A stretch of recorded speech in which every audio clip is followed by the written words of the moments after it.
இப்போ நம்ம தமிழ்நாடு எடுத்தீங்கன்னா கோயம்புத்தூர் பக்கம் மருதமலை மருதமலைனா அது முருகன் கோயில், பழனினா முருகன் கோயில், மதுரைனா மீனாட்சி அம்மன் கோயில், காஞ்சிபுரம்னா காமாட்சி அம்மன் கோயில், திருப்பதினா வெங்கடாச்சலபதி, சாமுண்டீஸ்வரம்னா மைசூர், கிருஷ்ணர் கோயில்னா அது வடநாடு.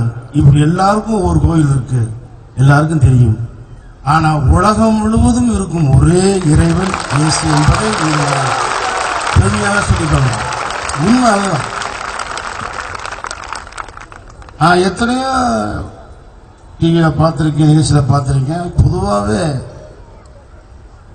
எந்த ஒரு டாக்டர் கூட குணப்படுத்த முடியாது. டாக்டரே சொல்லுவார், ஐயோ என்னால் முடியலையே, எம்பிபிஎஸ்சி எம்டி படித்தவரே முடியாத காரியங்கள் கூட இந்த இயேசுடைய கிருபையால் அந்த வியாதிகள் குணமாகிறத நான் நிறைய கேள்விப்பட்டேன்.